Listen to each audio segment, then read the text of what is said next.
Ano siya sinabi sa'yo? Umamin nung bandang huli na sabi niya kung magkakasala ba ako sa'yo, matatanggap mo pa ako uli. Siyempre para sa akin masakit. Tinanong niya yung kung sakali o nagkasala na siya.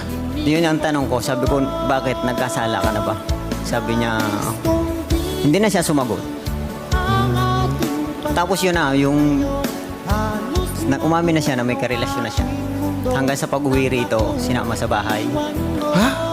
Ano? Sinama pa sa bahay niyo? Opo. Pilipino? Opo. Pero nagpaalam po siya sa akin na baka pwedeng isama ko dyan. Kasi nga, hihiramin daw yung bunso namin. Pumayag po ako.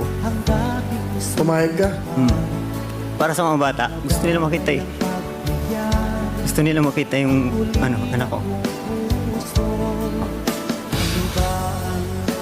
Masakit. Kasi nakakapanghinayang. Almost 16 years po kaming nagsama.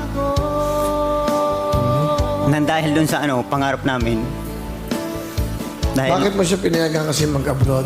Na dapat ikaw na lang ang umalis para yung mga anak mo may kalinga na isang ina. Ayaw na bunso. Ano nararamdaman mo nun? Masakit. Kasi siyempre nakakapanghinayang. Sobrang nangihinayang. Kahit hanggang ngayon. Pero unti-unti nang Pero ngayon ba may asawa ka? Wala po.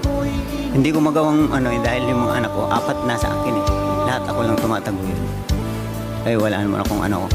Wala bang halaga ang pag-ibig Good luck. ko sa'yo? Sa inyo.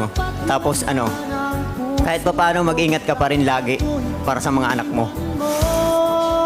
Kaya mo hindi ko pababayaan sila. Gustong tinanggal ang aking pagkalayo. Halos magunaw